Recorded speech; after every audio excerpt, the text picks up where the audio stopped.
음, 오늘 말씀은 시편 113편 1절로 9절입니다. 요절은 5절입니다.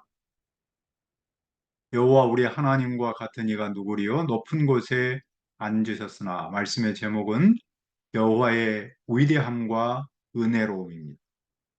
이 시간 우리는 시편의 심오한 진리를 묵상하고자 모였습니다. 시편 113편에서 113편을 애굽 할례, 영어로는 이 이집션 할렐 시편으로 불러요. 여기서 할렐이라는 말은 찬양의 노래라는 뜻인데 이 시편은 이스라엘이 애굽에서 구원받음을 노래합니다. 이스라엘은 전통적으로 이 할렐 시편을 6월절 축제 때 식사 전과 후에 나눠서 불렀습니다. 오늘의 시는 여호와의 위대함과 그분의 은혜를 나타냅니다. 그리고 그분을 찬양하도록 우리 모두를 초대합니다. 우리가 이 시를 귀로 듣는 대로 마음에 품고 읽으면 하나님의 두 가지 성품을 생생하게 들을 수 있습니다. 그것은 무엇입니까? 첫째, 누구와도 비길 데 없는 여호와의 위대함입니다. 1절을 보십시오. 할렐루야, 여호와의 종들아 찬양하라, 여호와의 이름을 찬양하라. 시인은 여호와를 찬양하도록 그분의 종들을 부릅니다. 여호와의 종은 여호와께서 선택하신 사람이며 그들은 여호와를 우리 하나님으로 부릅니다. 시인은 그들이 여호와의 이름을 찬양하도록 부릅니다. 여호와의 이름은 여호와의 존재와 여호와의 사역을 상징합니다. 일반적으로 이름은 그 사람의 존재와 특성을 반영하죠. 모세는 타는 떨기나무에서 하나님을 만났습니다. 그 만남에서 모세는 자기에게 말씀하시는 그분의 존재와 특성을 물었습니다. 하나님은 스스로 존재를 규명하며 대답하십니다. 나는 스스로 있는 자라. 이 말씀에서 하나님의 고유한 이름인 여호와 야훼라는 말이 나왔습니다. 하나님은 시내 산에서 이스라엘에 말씀하셨습니다. 너는 내 하나님 여호와 이름을 망령되게 부르지 말라. 여호와는 그의 이름을 망령되게 부르는 자를 죄 없다 하지 아니하리라. 여호와의 종들은 그분의 이름을 찬양해야 합니다. 언제까지 찬양해야 합니까? 이제부터 영원까지 여호와의 이름을 찬송해야 합니다. 그들은 시간을 초월하고 모든 세대를 뛰어넘어 여호와의 이름을 찬양해야 합니다. 그뿐만 아니라 해 돋는 데서부터 해 지는 데까지 여호와의 이름을 찬양해야 합니다. 시는 단지 이스라엘만 하나님을 찬양하라고 부르지 않습니다. 시는 세상 곳곳에 사는 모든 사람을 불러 여호와를 찬양하도록 합니다. 이는 국경과 문화, 시대를 초월하는 보편적 부름입니다. 이렇게 찬양받으실 여호와는 어떤 분입니까? 여호와는 모든 나라보다 높습니다. 그분의 영광은 하늘 위에 있습니다. 여호와는 세상 나라와 비교할 수 없고 그분의 영광은 하늘과 비교할 수 없습니다. 그러므로 시인은 그분을 어떻게 노래합니까? 5절을 다시 한번 봅시다. 여호와 우리 하나님과 같은 이가 누구리요? 높은 곳에 앉으셨으나 세상은 물론이고 하늘에도 여호와 우리 하나님 같은 이는 없습니다. 왜냐하면 그분은 모든 나라보다 높고 그 영광은 하늘보다 높기 때문입니다. 어떤 사람은 여호와 하나님을 이스라엘의 지역신으로 생각합니다. 성경을 얼핏 보면 여호와 하나님이 활동하신 무대가 이스라엘이기 때문입니다. 하지만 여호와 하나님은 이스라엘의 지역신, 로컬 신이 아닙니다. 그분은 우주의 최고 통치자입니다. 온 세상 만민의 하나님입니다. 그러므로 그분은 누구와도 비길 데 없는 위대한 분입니다. 그런데 그분이 무엇을 합니까? 6절을 봅시다. 스스로 낮추사 천지를 살피시고 높은 곳에 계신 그 크신 여호와 우리 하나님은 하늘과 땅을 살피려고 스스로 낮춥니다. 그분은 모든 나라보다 높고 그분의 영광은 하늘보다 높습니다. 하지만 누구와도 비길 데 없는 그 위대한 분이 세상과 우리의 삶에 관심을 품습니다. 그분이 우리의 삶의 현장을 살핍니다. 이를 위해 스스로 허리를 굽힙니다. 여기에 우리 하나님의 위대함과 아름다움이 있습니다. 이 사상을 사도 요한은 이렇게 고백합니다. 말씀이 육신이 되어 우리 가운데 거하심에 우리가 그의 영을 보니 아버지의 독생자 영광의 은혜와 진리가 충만하더라. 높은 곳에 계신 여호와 하나님이 육신의 몸을 입고 세상에 오셨는데 그분이 곧 예수입니다.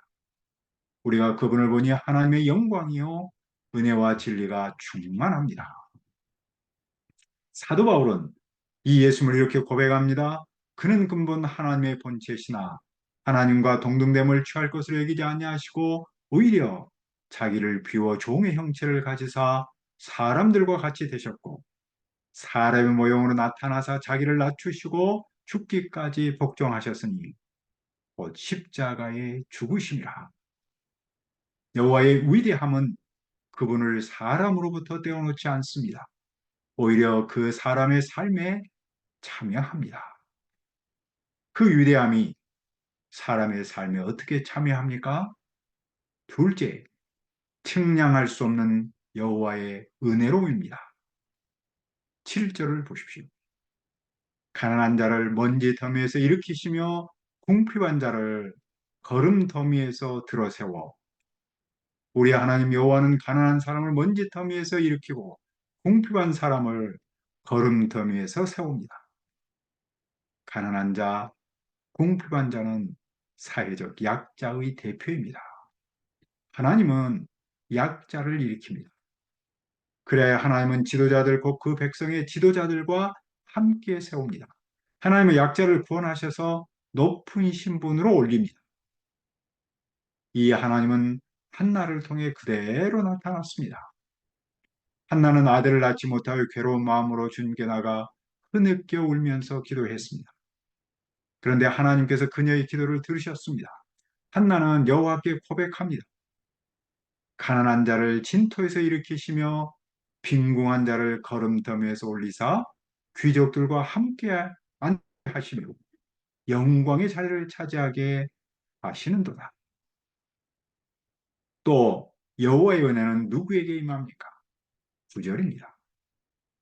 또 임신하지 못하는 여자를 집에 살게 하사 자녀들을 즐겁게 하는 어머니가 되게 하시는도다. 할렐루야.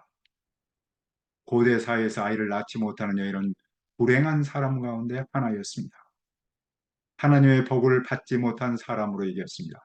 하지만 여호와는 그런 여인도 한 집에서 떳떳하게 살도록 합니다. 아들, 딸을 즐겁게 하는 어머니가 되게 합니다. 어머니임, 즉 모성은 모든 여성의 최고 성취입니다. 여호와는 아이가 없어서 불행한 여인을 아이를 낳게 하여 행복한 여인으로 만듭니다. 그녀의 운명을 바꿉니다. 이런 모습은 당시 예루살렘을 상징합니다. 예루살렘은 아이를 낳지 못하는 여인처럼 불행했습니다. 애굽에서 오랫동안 포로로 살았기 때문입니다. 그 후에는 바벨론에서 또 포로로 살았기 때문입니다. 하지만 하나님께서 그 예루살렘을 행복한 도시로 바꾸셨습니다. 이사야 선지자는 노래합니다. 잉태하지 못하며 출생하지 못한 너는 노래할지어다. 산고를 겪지 못한 너는 외쳐 노래할지어다. 이는 홀로 된 여인의 자식이 남편 있는 자의 자식보다 많음이라 여호와께서 말씀하셨느니라. 누가는 이 모습을 예수를 잉태한 마리아를 통해서 보여줍니다. 마리아는 갈릴리 나사렛이란 동네에서 잊힌 존재로 살았습니다. 그런데 하나님께서 그녀에게 찾아와 예수님을 낳을 것이다 라는 은혜를 베풀었습니다. 마리아는 그분의 위대함과 은혜를 체험하고서 노래합니다. 그의 여정에 비천함을 돌아보셨느니라. 보라 이제 우리는 만세 나를 복이 있다 일컬으리로다. 한나, 이사야, 그리고 마리아의 고백은 우리의 고백이기도 합니다. 오늘 우리가 여기에 있는 근거는 여호와의 위대함과 그분의 은혜를 제먹기 때문입니다. 과거 우리는 한나처럼 슬픈 인생이었고 마리아처럼 비천한 존재였습니다. 하지만 하나님께서 그런 우리에게 은혜를 베푸셨습니다. 우리를 구원하셔서 우리의 존재와 삶을 높이셨습니다. 사회적 신분은 물론이고 물질적으로도 높이셨습니다. 우리가 이 하나님의 은혜를 알면 올해에 대한 희망을 품을 수 있습니다. 왜냐하면 여호와의 위대함과 그분의 은혜는 삶의 현장에서 나타나기 때문입니다. 여호와는 올해도 변함없이 잊힌 사람, 소외당한 사람, 억압받는 사람을 돌보십니다. 그리고 그 존재를 높입니다. 이상에서 볼 때 여호와는 어떤 분입니까? 첫째로 그분은 위대한 분입니다. 둘째로 그분은 은혜로운 분입니다. 여호와의 위대함과 은혜로움은 늘 함께 나타납니다. 여호와의 위대함과 은혜로움은 한 사람의 인생 문제는 물론이고 가정과 나라의 문제를 해결합니다. 따라서 우리는 삶에서 도움이 필요하고 나를 비천하고 잊힌 존재로 느낄 때 이 하나님을 기억하고 찬양하기를 기도합니다. 은혜로우신 아버지 하나님, 위대하신 여호와 하나님, 여호와의 위대함과 은혜로움이 오늘 나의 삶 속에 나타난 줄 믿습니다.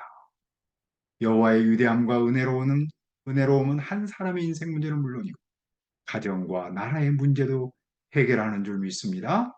따라서 우리가 삶에서 도움이 필요하고 나를 비천하고 잊힌 존재로 느낄 때 이 하나님을 기억하고 또 이 하나님을 찬양할 수 있도록 도와주옵소서.